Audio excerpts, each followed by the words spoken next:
So thank you for joining me today. And I plan to show you some tips and strategies to make your Lightroom workflow more enjoyable, less stressful. I've been using Lightroom for about 7 years as my hub. You know, I used to use Bridge before, and I find with time, and especially in the last year, my own workflow has changed considerably as Lightroom keeps changing, life keeps changing, our cameras keep changing. And in fact, I just got a second camera, and my Lightroom workflow is going to change again, like, you know, next week once I figure out that, which I'll touch on that more later. So it's never too early and it's never too late to change what you're doing and make it work for your how you're photographing today with the equipment you have, the budget you have, etc. I've divided this talk into 4 modules. We'll do performance, import, library module, and develop module. And I just want to say again, I'm anticipating a lot of questions, and I'm really going to try to answer as many as I can. But you know, this is an overview that I want to leave you with some tips and ideas. And so if you can keep your questions on a more general nature so that everybody could learn a little and gain a little. And if you have really particular workflow questions, the deep dive paid webinar, you're going to be able to submit questions in advance. You can also submit photos in advance. Maybe I'll use them in the tutorials to how to learn things from me. So with that said, we're going to start with performance. And I'm going to take you into Lightroom now, and in the end, I'm going to come back to PowerPoint with you know, a review of what we just did. So here we are in Lightroom. I created a catalog for this workshop. I did do thank you in advance. Some of you responded to the survey, and it gave me a nice like beginning to see where some of you were at. Can everyone see my full screen? Yes. Good. Okay, good. So this is where we'll begin. Performance is really the most important thing. If your Lightroom isn't working well, you get that spinning wheel, it's enough to drive you crazy. So you know, go to your Lightroom. I'm in the Lightroom preferences. So these are global settings, and you know, with each import update, like Lightroom just had an update today, which I haven't done because I didn't want any surprises, but I don't think it's anything major, big deal, but we'll talk about it in the deep dive. But anyway, these are the settings I think I'm recommending for you. So again, I'm in the, because people are coming in, Lightroom Classic preferences. I use many catalogs, and so I find it best to tell my default asks me instead of surprising me and, you know, taking me to a catalog I didn't want to be in, or even my catalog that I want to be in could be in the wrong location. So this is something I recommend. The second thing that is new to me, who shoots raw and JPEG, and it seemed 50-50, but I didn't get all your responses. But anyway, I just got a Canon R lens camera, and they're not giving the profiles for Lightroom yet. So I'm now shooting JPEGs and RAW, and I'm going to come up with my own recipe. So I don't know. I think it's a good thing for you to use, just as because it doesn't default to that. The next thing I want to show you is this. I don't know if you know that, but Lightroom defaults on a global level to Adobe default. So when we go into treatments in the develop panel, you'll see Adobe Color and all those Adobe things. So you can change that here. And I think this is a really great tip. And you can set it to all your cameras. I have these are the choices. You could just put 5D Mark IV, for instance, but I put my serial number because sometimes I use a second camera that I can get from Canon or etc. So these are my cameras, and I just like that, you know, the way I'm shooting is going to come up in the develop panel. The only other thing I wanted to mention performance-wise was I just did a update read on Adobe Lightroom website, and they're recommending if you have the room on your computer to do 20 gigabytes of cache. So I recommend all those. So that's in the Lightroom catalog. I mean, classic preferences. Then in the catalogs, these are a couple of things I wanted to point out. First, in the general, is it tells you where Lightroom is. It most, for those who don't know, Lightroom defaults to your pictures folders. And so you would do that if you had a great fast Mac, desktop, or PC. I mean, laptop. You need a lot of power. So if you do, it's best to keep your catalogs in your pictures folders. If not, you can move them elsewhere. I can show you here. Mine's my pictures, and I have a bunch of Lightroom catalogs to show, and I give them all a green tag. Okay, so, and then I tell it to back up every time I exit, and I really recommend that to everyone as well. It's just a really good prompt. You could do once a month, once a week, how much you're working. I do every time. It's just a really good reminder. My standard previews, I'm working on a big 27-inch Mac, so I have my standard previews to go full screen. Discard once every 30 days.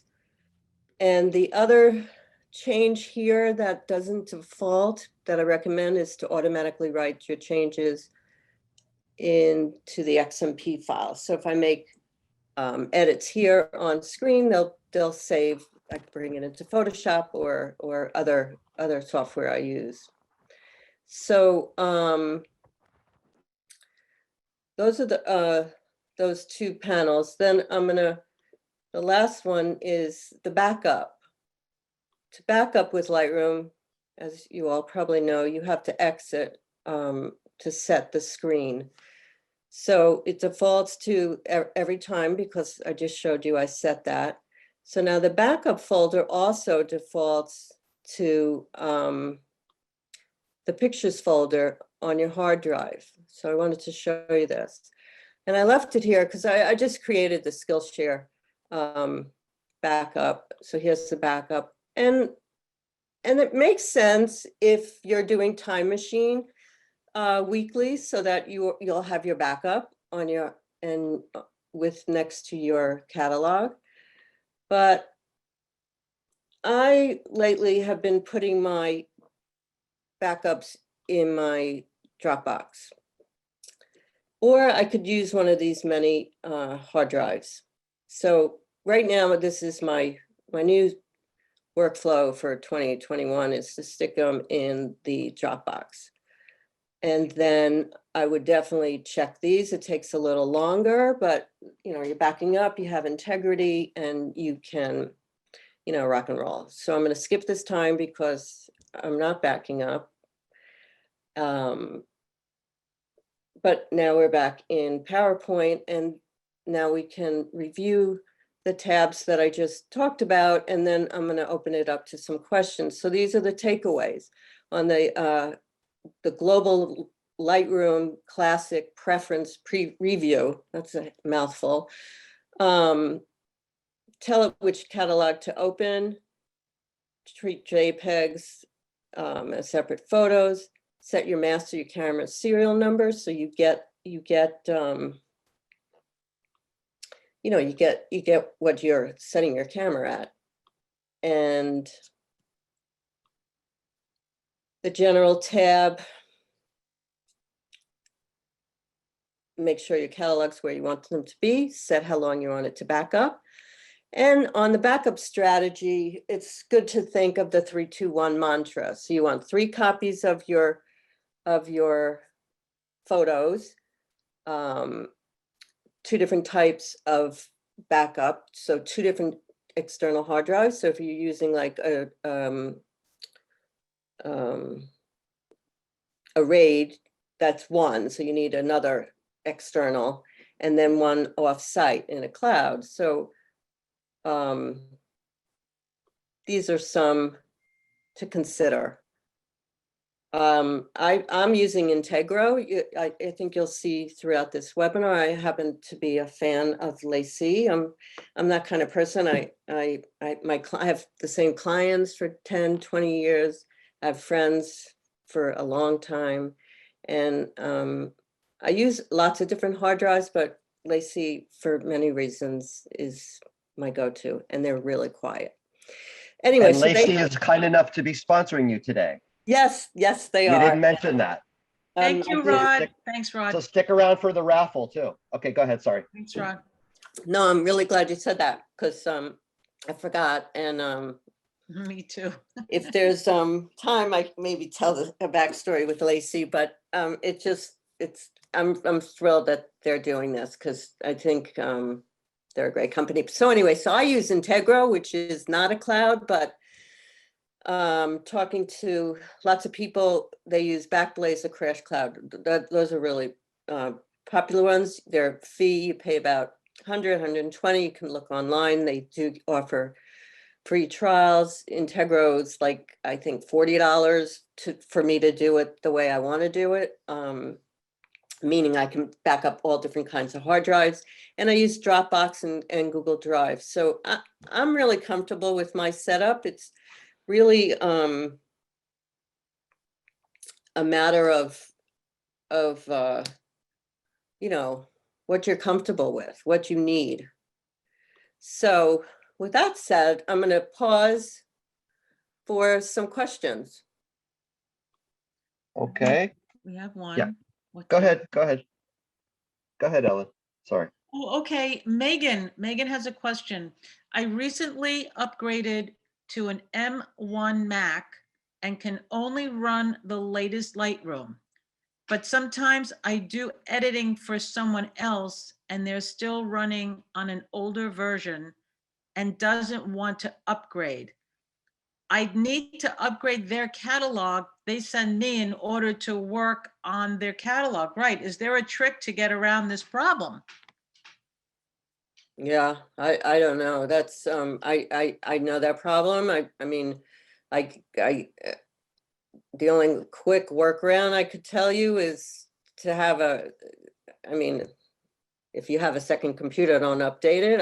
I mean, I used to have clients or student when I taught at different colleges, we'd have a different program, so I couldn't update, but of course you're going to want to be updated. So I don't know. That's something you can't go back in Lightroom. So that, I mean, that's a given. So I don't know how you're going to work with that client. You're going to probably have to bring them forward. Okay, next question from Jason. Is there any advantage or disadvantage to keeping the primary copies of imports and catalog backup files within the Creative Cloud folder, which syncs with Adobe's servers? Should I read that again? Yeah. Okay. The screen jumped because somebody added a question and then I lost track. Is That's there okay. any It's a big question. is there any advantage or disadvantage to keeping the primary copies of imports? Whoops, I just lost chat. What happened there? I just lost the chat. Yeah, because we went to screen share, so you got to click chat down below, Ellen. and Yeah, it'll pop okay, up. sorry about that. Wasn't expecting that to happen. Okay, one more time. Is there any advantage or disadvantage to keeping the primary copies of imports and catalog backup files within the Creative Cloud folder, which syncs with Adobe's servers? Oh, yeah, the disadvantage of that is you're gonna have to pay a lot of money. That you know, you get, I don't even know, 20 gigabytes, I think, some very small number for free. So I wouldn't do that. And I mean, my guess is this person who's writing to me is doing JPEGs and using mobile, and then that's a whole different thing. So in general, no, you want to keep your photos on external hard drives. You want your catalog, if you can, on one of your main computers or laptops, and then you want your photos on your externals. So here you can see I have 2 laces. So so no, you don't want to do that. Okay, Jason, I hope that helped you. Kristen, can you please show the path to where you set the catalog backup location again? Oh, Can you yeah, please sure. show the path to where you set the catalog backup location again? Yeah, so that's good question. And I recommend everyone just really look around these things. You know, if you've been using Lightroom for a while, you'd be surprised how routine things are, and there the question was where the backup was. I'm sorry, I was talking. Is that No what it was, problem. Ellen? I'm gonna read, Where the back? I'm gonna say it again, but I just also want to say you stopped the recording a lot and I have to keep starting it up again. So just paused. And so now we're getting a lot of breaks in it. So I just want to point that out. I don't know why that's happening, but I'm seeing it. So I just want to point that out. If Rod or Cheryl, just to be aware, the recording keeps pausing. I don't know why. Okay. Okay, I'll go back to well, that. I'll So- try to stay in my share screen as Okay. much as possible till the end, and maybe that will help. Okay. So, okay, so So Kristen said, can you please show the path to where you set the catalog backups location again?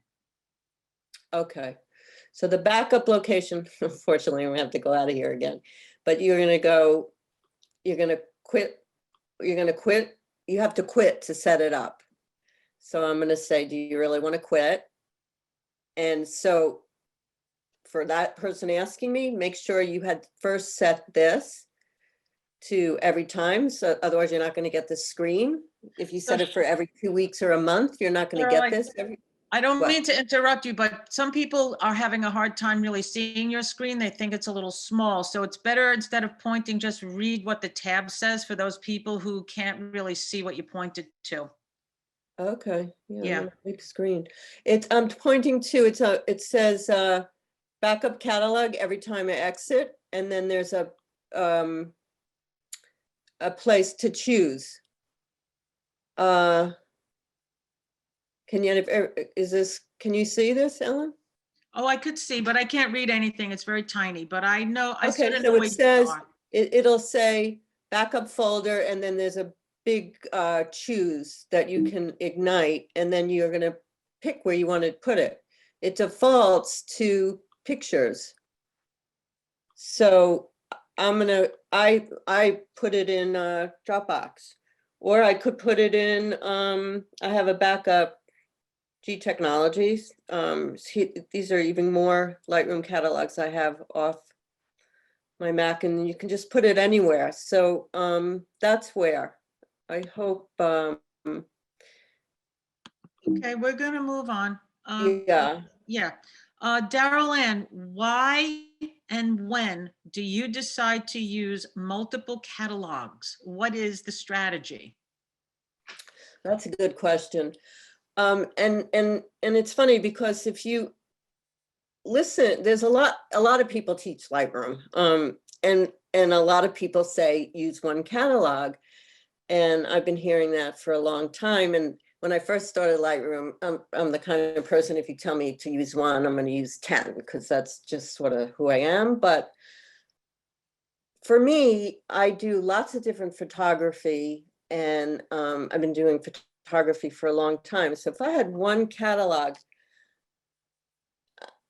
it would just have been unmanageable. And also I have different clients. I'm a portrait photographer. So, and like one family in particular, I've been photographing the family for 14 years. They have their own catalog. And I have a bunch of clients like that are repeat clients, so they all get their own catalog, and I can go through the years and do lots of creative things with all those pictures I have, and I don't really want them elsewhere.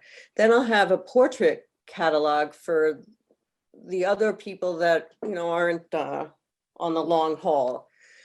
Then I have a landscape and a seascape, because that's where my fine art is. So I'm talking about me, but just to give you ideas. If you're just starting out and you're just new to Lightroom, coming from Bridge or new to photography, then I say start with one catalog and learn all the nuances, because managing more than one catalog, you know, there's a little bit of a learning curve, because you got to learn one. So if you have 5, then you can make the same mistake times 5. So that's the strategy. The strategy is thinking about how you work photographically, and deciding if do you want everything together. If you're like, I know some of you are like food photographers and headshot photographers. Personally, I would have separate catalogs for food versus portraits, or event photography. I saw some of you had. I would either do an event photography catalog, or if it's a big shoot, you know, maybe give each event its own catalog. So start with one, know it, and then I actually recommend more. It just, that's how my brain works. I Okay, hope we're that gonna was move helpful. on. We have another question that slightly pertains to this in a way. Barbara says that,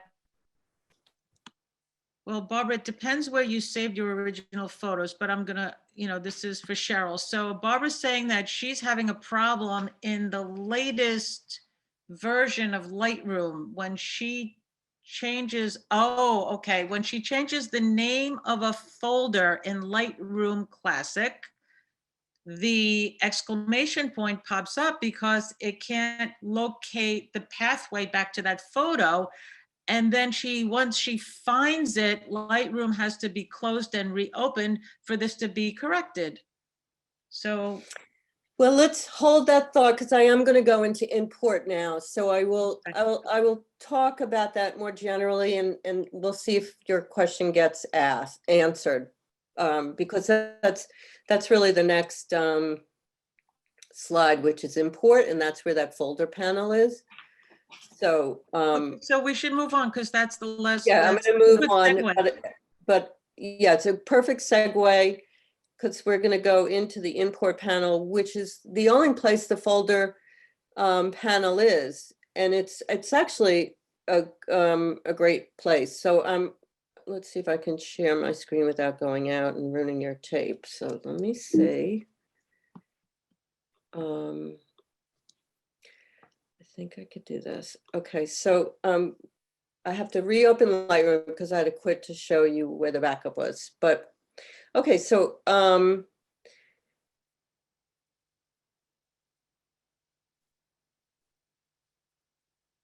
she was asking about the folder panels, which are here. But let's begin with importing. So for the purpose of this lesson, I'm going to import pictures that are on my desktop, so I could teach this class. So notice though that the middle panel is saying copy, because I didn't, I don't have a card in there. But anyway, so let me go to what I'm going to add, which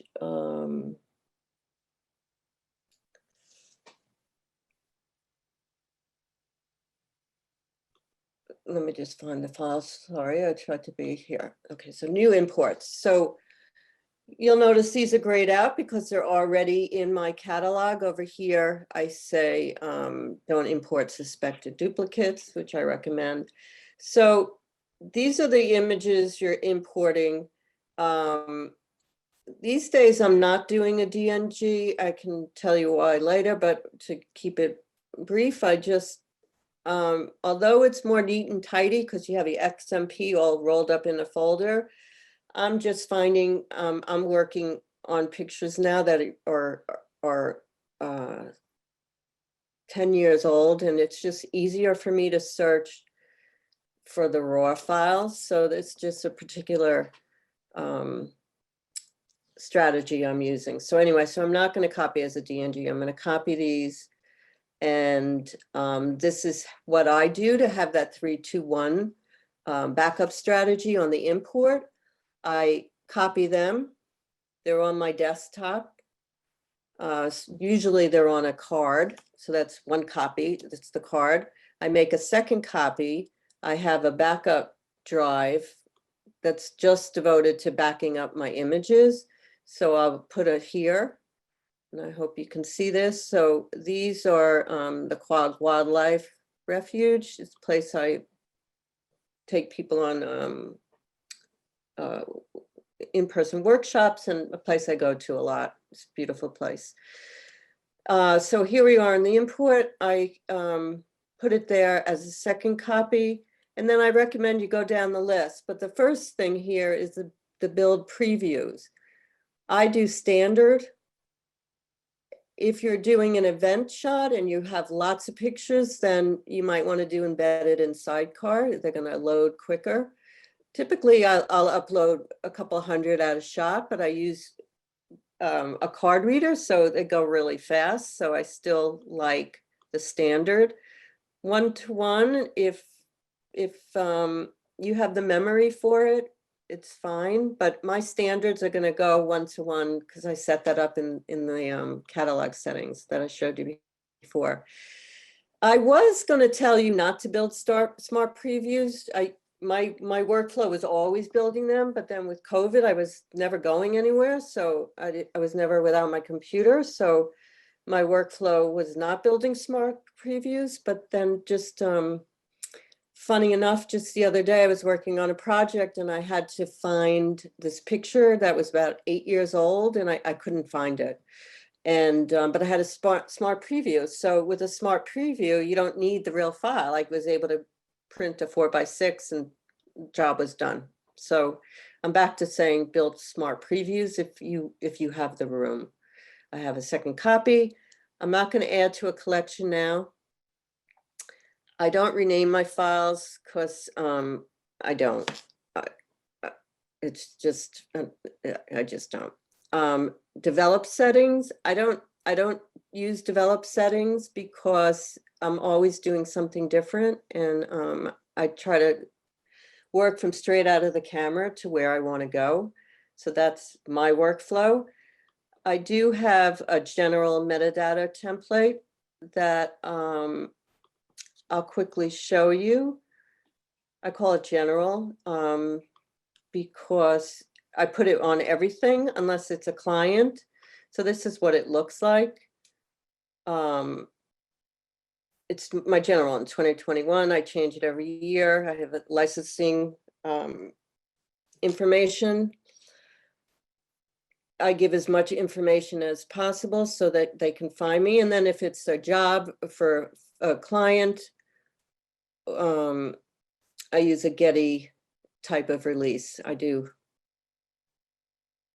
work for Getty sometimes. So anyway, so that all this IPTC extension stuff would be in. So that would be a particular metadata template per client. Here I can put some keywords in because there's a general setting. So I can say Quag Wildlife. I can say fall because I know this was a fall. I can say fall colors because that's I teach about color. And I think that's all I'm going to put here now, and then I'll show you how to do more keywords after.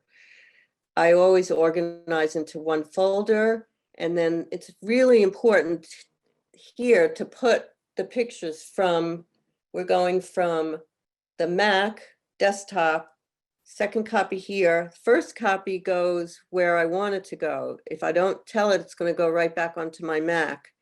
So I'm going to do my Lacey 2020 is my new drive. And I have a Quad Wildlife folder, so I'm going to put them in there. Some people organize by dates. I organize by dates as a whole, but I photograph with this kind of stuff in categories. So I'm going to say import, and this should just take a second.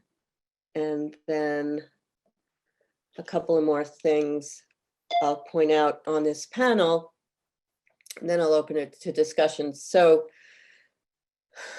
I forgot her name already, but she asked about the folders panel. So I'll pick a picture, and see, I built smart previews. I'll take this picture, and if I right-click, and right-clicking in the library module in the grid view offers you a wealth of tools. So I'm going to go to folder in library. So this is here. So this is where this picture is. It's telling me it's on the Lacey, and that's exactly where I want it to be. It's no longer on my my hard drive, my Mac. If you get the question mark here, I think I might have to individualize that answer for after, but let me go on, and then you'll see if I answer that. So if you'd want to change the name of a folder, you can change it in here, and it will disappear. So I don't even want to do that now, because, yeah, so to answer your question, yeah, it will. So this filter tab is fabulous. You can, like this collection of 412 very miscellaneous type of pictures. So I can go into the metadata and say, all right, what did I shoot this year? That's in here. Now fog is something I've always photographed. It was the environment of my first body of work, and I still love the fog. So you can see I already have all these keywords there. Or we can also search by, I'll go back here again. And we can search by, let me get out of here. Okay. We can search by, I could put in a keyword. Oops. Sorry. What just happened?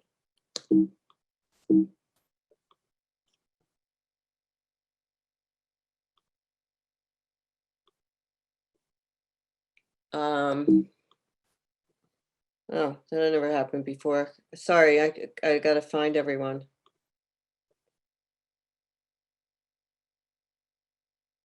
Okay, so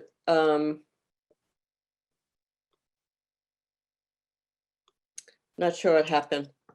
So let me, I'm gonna skip this. All right. Skip this time. Go back into Lightroom. Sorry, you're probably gonna lose your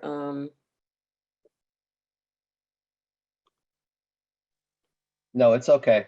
okay, There's no yeah. break in the recording. Okay, great. I have no idea what happened. Obviously, I pushed the button. I'm in the people tab. Okay, no people tab.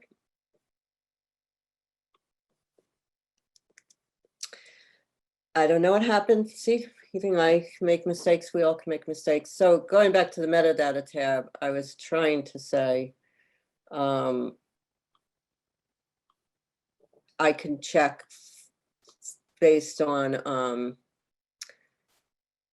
you know, keywords, etc. You can check by ratings. So let's do some keywording. Some are already keyworded, but let me show you. Let's look at this one. So this has trying to find a picture. So this is pink, Rogers Beach sunsets. Let's add sand. So there's a paint can. I'm going to say sand because I don't know, maybe I want sand, and I can just, with the paint can, add sand to these pictures. So Cheryl, you're Excuse me, no longer Cheryl? sharing your screen. Nobody can see your screen. You stopped sharing your screen. Oh, thank you for telling me. Okay. Let's see.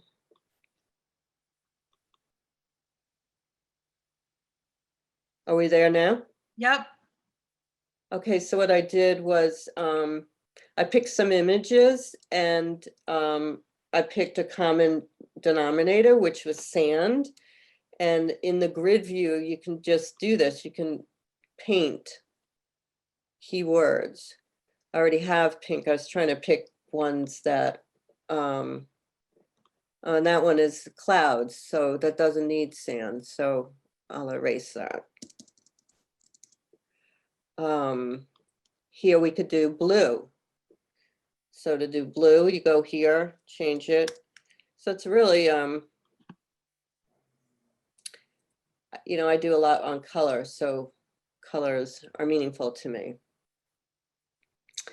So that's keywords. Let me just see what else I wanted to talk about. That paint can's phenomenal. I didn't know that about the paint can. That's unbelievable. Oh yeah, it's great. And you can add double things. We So you do. want to put it back. Let me think what, I'm trying to find pictures that aren't tagged. Okay, so these are iCloud 6. So let's do clouds. We could do sand and pink. So I'll do sand and pink for these.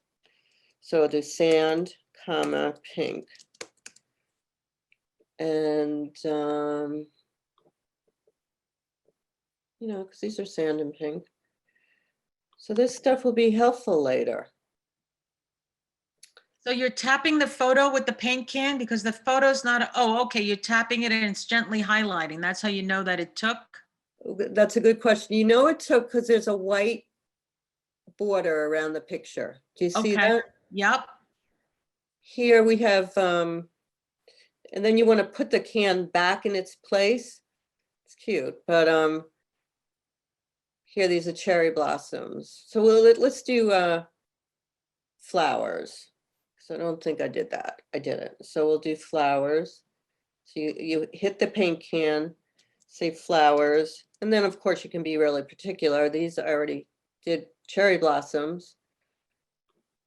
So I guess they're really trees, but we'll call them flowers for this. Does the shift key work if you hit the first one with the shift key and then hit the last one if they're successive? Does the shift key work when you do paint can? That's a great question. I actually don't know. Let's see. Let's try it. I don't think so. Oh, okay. Let's see what these are. Ball Montauk. So here I can put in fog. So this will really help me later. Like I'm working on a body of work and I don't really know what I'm using yet. So I'm just dragging this one. I'm going to skip these guys. And none of these pictures are edited. They're just raw captures. You know, I live out in the Hamptons and we get this wonderful fog. So, and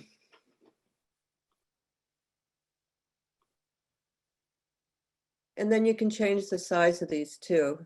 Remove column. A quick question. Is there a shortcut to open the keyword paint can? Not that I know of.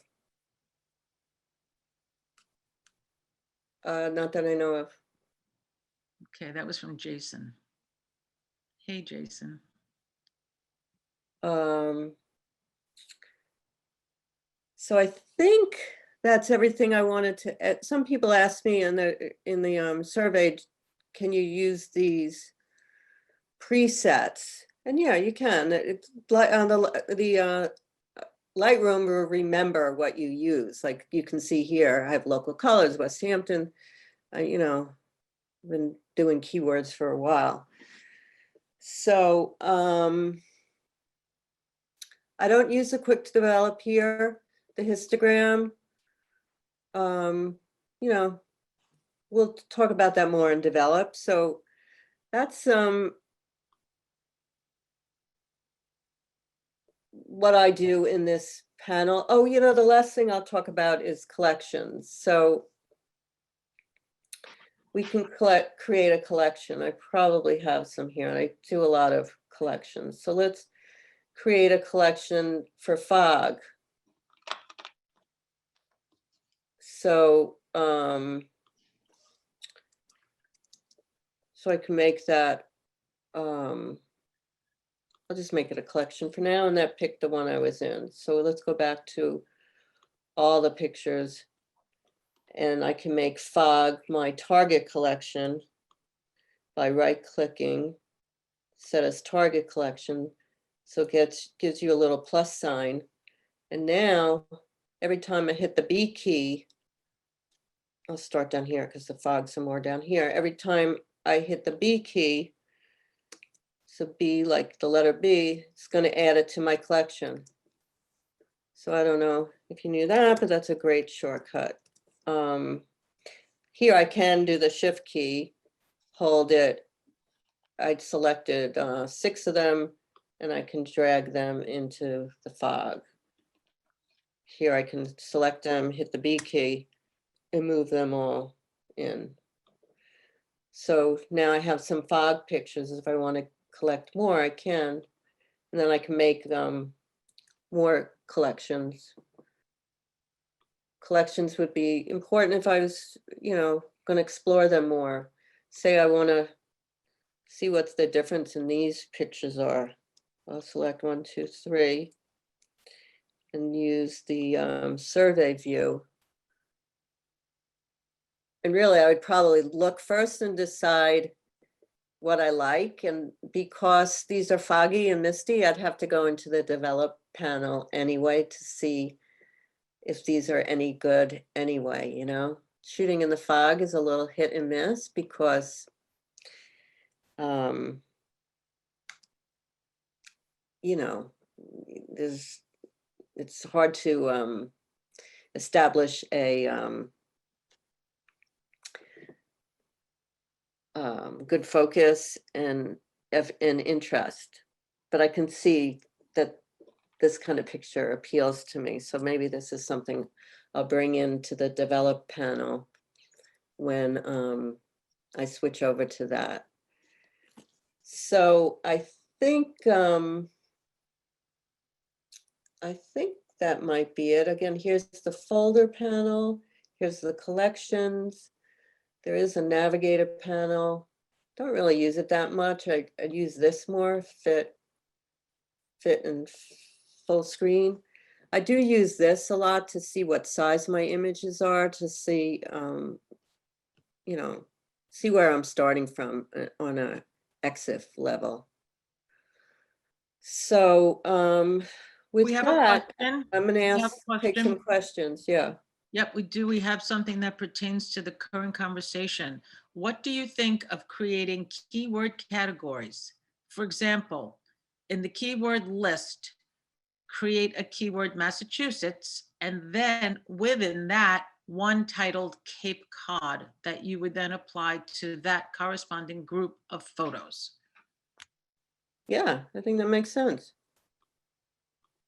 Yeah, I think that's a great idea. Here's all my lists. Yeah, so, you know, if that's sort of how you think, yeah, why not? I think that's a great idea. We have a question, but it's for when you get to the develop module, which we didn't Eh, get to yet. And actually, I got a message to me personally, so I'm just going to read it. It's from Cosmo. Is there a limit to how many photos can be uploaded to one Lightroom catalog? That's a great question. They say no. To me, at a certain point, I don't know what that point is. It's going to slow things down. So it's a great question. If you ask, Lightroom will tell you that they want you to use one catalog, but I don't think that's really makes sense for a professional who's been working for many years and shooting lots of things. So one of my catalog, a go-to catalog that I'm working on now for my fine art body of work, it's got 40,000 pictures in it, and that's not a lot. I know people who have 200,000 in a catalog. After that, I would get nervous personally. It's a good question. You'll get many different answers on that. Can you demonstrate how to export a set of images in an existing catalog to a new catalog? Sure. That's from Ken. Okay, sure. I think what I'm going to do then is open a different catalog because, well, I'll do this. Let's see. We'll do my fog pictures that I just did, okay? So here we are. That's where a collection is helpful because it's easy to pick. So that's one way to do it. I can show you a couple other ways, but I went into collections and I'm going to go to export as catalog. This is a good question, actually. So let's see. I got the spinning wheel. So, okay, so it's asking me where to put it. So that's something you always want to think about. Do you want to put it on your desktop for now because you're going to move it somewhere else, or do you want it for posterity and you're going to put it, know where it is? But for now, I'm going to put it on my desktop because I don't want to confuse myself. So I'm going to say fog. So we're creating a catalog called fog. And here is, I don't know if you can read this. So I'm going to read what it says. It says exporting a catalog with 17 photos, export selected photos only. I'm going to click that because I'm only exporting what I picked. Export negative files. So that means it's going to move the pictures with it. So yes, I want it to do that. Include smart previews. I'm going to say no, but you can say yes. It's just going to take up more room. Actually, it's at 17. Let's do that. So I checked everything. Everything's checked. I'm going to export the catalog. And now I'm going to show you on my desktop. That is not my desktop. It's funny how I thought Google is my desktop. I'll show you on my desktop that we have fog, which I spelled wrong. And here's the catalog. Here are the images. And now I can go to another catalog and add that back in. Should I show you that? Sure. All right, so I don't want to mess up my catalogs, but let's see. Okay, so this is on my desktop, misspelled. So let's just fix that.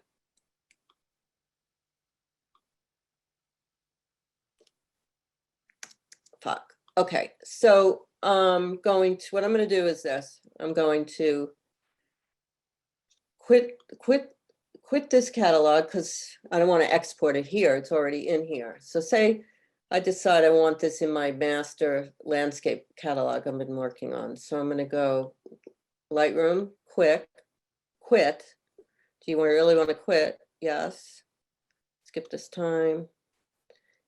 And then I could have done it a different way actually, but I'll open Lightroom again. Now it's here. You can see some of my catalog. So I'm going to bring it into my landscapes and seascapes. So this is a catalog I'm working on now too.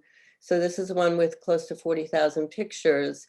And this is where I'm combing through things to create a body of work, which I'm really excited about. So now I'm going to go to import from another catalog, because we just last exported. So on my desktop, I'm going to fog. I'm going to, well, spelled wrong there too, but we'll leave it spelled wrong. Choose. And now it's going to say all folders, check. Image vault, onwards.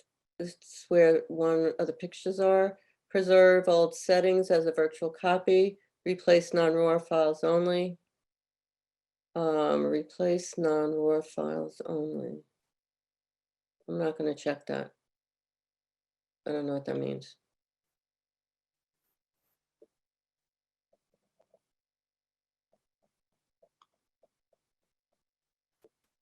All right, so what that meant is that all of them were not RAW files.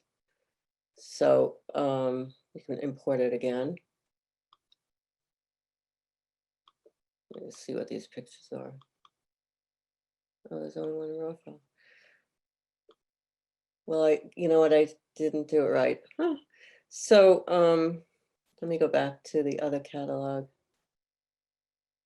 and Skillshare. Relaunch. Give this time.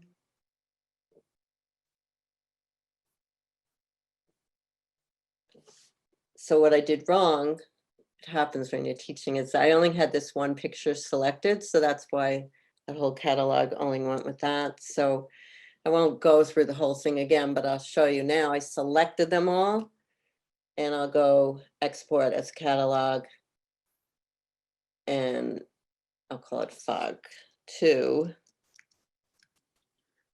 onto my desktop. Now it's 17 photos and they'll be there. So anyway, good question. I made a mistake, but that's life. So anyway, just to show you, they're all over here. Fog 2. And there's all the pictures. Then I can bring them into another catalog. So that's a good thing to do. And you know, if you're the same person asking me that you had a lot of pictures, how much is too much? You know, it's not a bad way to take things and start anew. Gives you a fresh look on things. You know, if you have 100,000 pictures in a database, you're not going to know what's going on at a certain point. So any other questions, or should I go into develop? Let's see, it's 4:04. Well, We have a question for a developed, for the developed section, actually. yeah, it's been Okay. sitting there, yeah. So let's go into develop. So once I leave develop, I will show you that the folder section disappears. And just before I move to develop again, I will just show again, if I want to know, like, where did this come from? I can go to folder in library. I can also go to right click and show in Finder, because that is also sometimes helpful if you, especially if you have those question marks, you're looking for a folder. So let's go into the develop module and see, this one defaulted to Adobe Color because oh, let's go into the grid view. Let me just bring in one of those pictures I just brought in to show you how. Forgot what I brought in. Quag Wildlife, I think. Okay, so let's bring in something pretty. Let's bring in this to develop module. See, so now it defaulted to my camera portrait. This is a Canon profile, which you know, these treatments are only starting places, but for me, I have, you know, a nice camera. I want it to read what I have. I don't want Adobe Color to tell me what this looks like.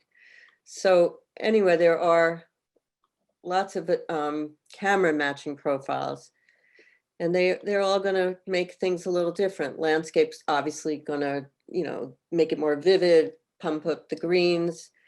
Canon has a thing for reds, and Nikon has a thing for greens, and Sony has a thing for greens too. So those are just things to know. So usually my go-to is neutral or standard. So this is my starting point. So I'll close this.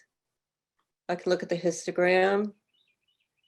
I just glance at it really more to see what my settings were.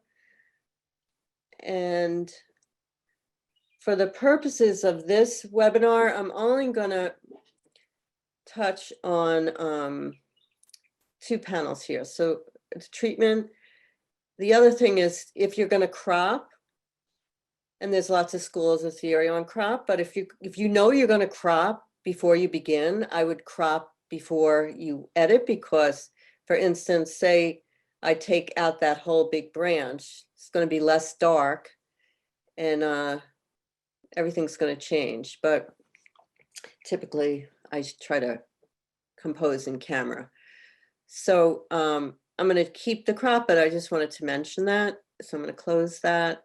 And I go down these things. If I'm in a big rush and I just need a JPEG for someone, I'll go to auto and just see how Adobe is going to take my picture and change it. I usually don't like it, so I do Command Z. And you know, for me, I have a very particular way of how I'm seeing and how I want the camera to behave. I actually one of those people who shoot white balance. I usually don't do auto white balance. I set my white balance to be the temperature and the time of day that I'm shooting, because I like that first JPEG when it comes in to be the way I'm seeing it. So I'm particular about that. So usually my white balance is right on. And then I would go down these sliders. So exposure is always good. It's a good way to see if you're right on or not. So this picture I was pretty right on, but you know, the shadows, those blacks in the trees, I might want to open that up a little so I can see the bark. So, you know, I do like that. Highlights, I could bring down a little. And then texture. And if you're new to these sliders, what I always recommend is just take them and play with them. See what it really does. So I'm in a fit view, and it's really good to work on a 100%. So I just jack this up to 100, and it really still looks good. Clarity works on the midtones. Dehaze, you know, is to work with fog pictures. I probably would never use dehaze in my fog pictures. Vibrance is something I always use. I usually do 10 to 20. It's like a saturation, but it's more subtle. It doesn't throw off the red tones, which I'll show you what saturation would do. See how it just makes that look plastic looking. So I usually don't use saturation, but I use vibrance as a go-to. So that would be like a basic 1, 2, 3 run through. I go through the basic panel. It should take 5 minutes for a basic work through. The other panel I wanted to show you is lens correction, and I moved it here. I can show you how I did that. And I moved it because it's usually all the way down, and it's one I always use. So I always use it. I click it, and it finds my lens, finds my camera, And, you know, it just reads it better. Then now I go back to the full view and I can see that it's looking a little too bright for me, so I just bring the whole thing down. I do have a calibrated monitor. I calibrated for this webinar. So that's pretty good. So I'm happy with that. I'm not gonna do the others today, but maybe I'll just do a foggy one to show you why they made fog. So right now I'm in the E view, but if I go into the grid, so E is for single person grid. Let's do like this one. So I'll do E for full screen and go back to develop, and I'll show you the dehaze. So dehaze is supposed to get rid of haze, but notice how much grain it brings up. So that's something to think about. But you know, I like the fog, so I'd probably even add more fog to this. Again, I set this. This one I can't find. I think this was a old Panasonic. Look at that, they don't even make it anymore. So, you know, Can you quickly tell us how you move that camera info box? yeah. Let me think, let's see if I remember. That's from Cynthia. So we're over here.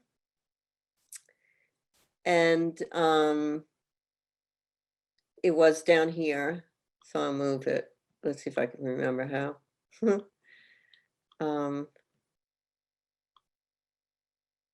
I think maybe it's right click. No, right click here. Okay, so I clicked in the middle of the black, right click, customize, develop panel. Then you get this customized panel grid. And then you can move them. I mean, Lightroom, they're really smart. They know what they're doing. So there's a certain logic to what they're doing. But I mean, just for me, there's basic and then there's lens correction. They go together. And detail,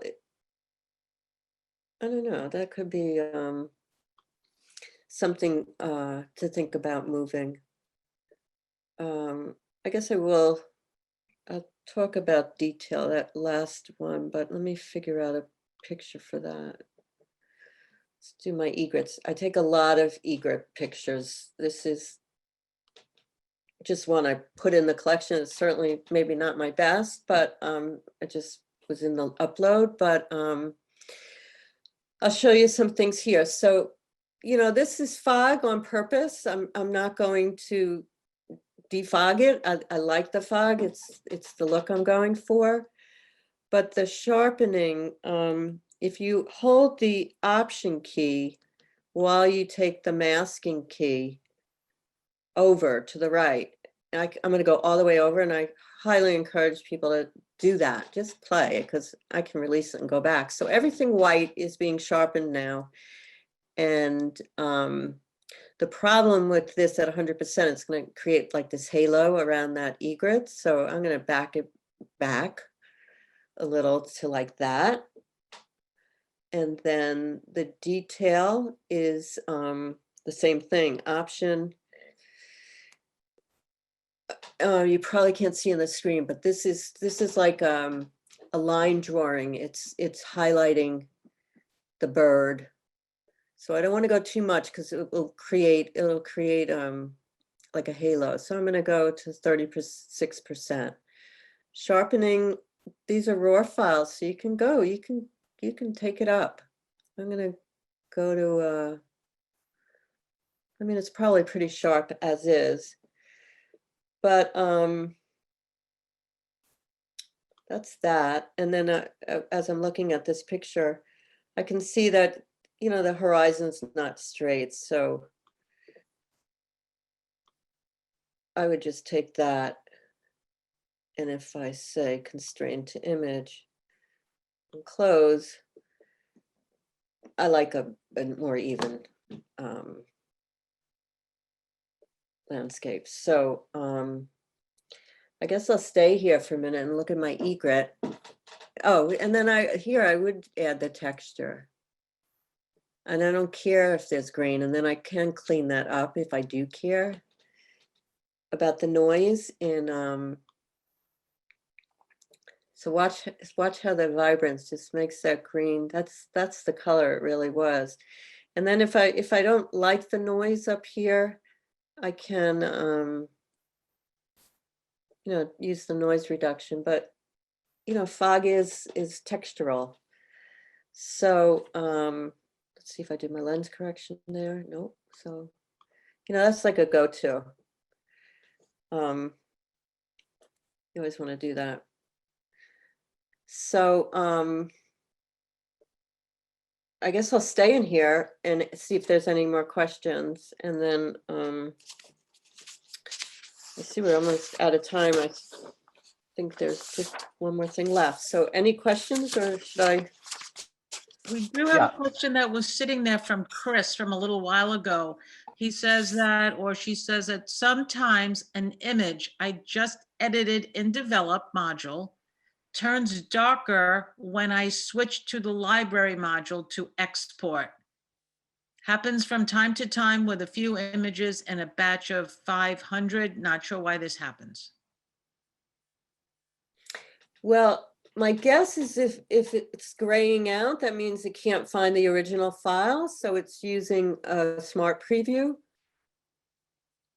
That would be my guess. Chris, I hope that helps you. Let us know in the chat if that helped you. Because here I'll go, that won't happen, but usually things are grayed out if it can't tag the original, so to speak.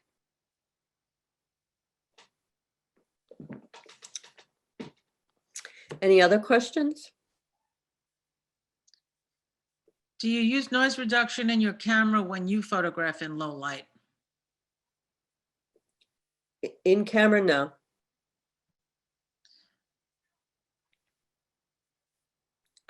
I don't. I let raw, I shoot raw, and but I test my cameras, see what they can handle. Like I just, as I was saying, I got the R6, and I was out last night or the other night shooting at I think I did 64,000. So I haven't tested that yet, but I mean, from a quick look, it looks like the pixels are fine, and I didn't do low Okay. noise night. Chris got back to us and you did not answer his question. So Chris, if you want to go back into the chat and clarify your question, we could help you. We have about 15 more minutes, and I also want to do the raffle. And also he can email me and show, we do a screen share, he can show me, because We do have one more question too. Okay. Before we do the raffle. Is there a reason that you put keywords on after you import rather than while importing? No, I do them both. In the import, if I have, like with the quad wildlife, I think we put that in. I did quad wildlife, colors, fall. Like, so if it's a collection of images that are keywords make sense, yeah, no, I'll put them in to the beginning, and then later I'll go in and add more. Like some will be red because that colors are important to me. But yeah, no, if they're all from a collection, you should do it then on import. And Rita wants to know, which color profile do you usually work in? Well, I use lots of different cameras, so but as a rule, with that said, I usually match the profile with the camera I'm using on a standard. So I don't like the profiles to pump up anything. I'd rather do that. So I'd rather take the information from the RAW with the camera standard profile and then work it on from there. Like Fuji's got their own, Sony's got their own, they all have them, but I generally start with those over Adobe. So, yeah, okay, I was just gonna ask, you don't use the Adobe RGB color profile. You choose your camera profiles over the Adobe RGB. Well, it's not Adobe RGB, it's Adobe Color. It's a profile, Adobe Color. not a color setting. Oh. I mean, you know, sometimes I do, but if I don't have to, I don't. Chris And is going Chris, to email you. Yeah, please email me. I'm happy to help you, help me understand and help you figure out why that's happening. Lightroom, it can get so frustrating when you know, you're staring at the thing and it's just not doing what you want it to do. So remember to put your email in the chat, Cheryl, for everyone. Remember to put it in there so people could get back in touch with you. Okay, I will. I think that's it for some of the questions. I don't see anything new that came in. Unless I missed something. Somebody did have the shortcut for the paint can feature. It's up above. Meg gave us the shortcut for getting into the keyword paint can feature, Command Option K. If anybody missed it. Yep, there it is. Yeah, you know, I'm one for shortcuts, but that one might, it's a lot to, it's three. Whereas like E, G, P for pick. But thank you.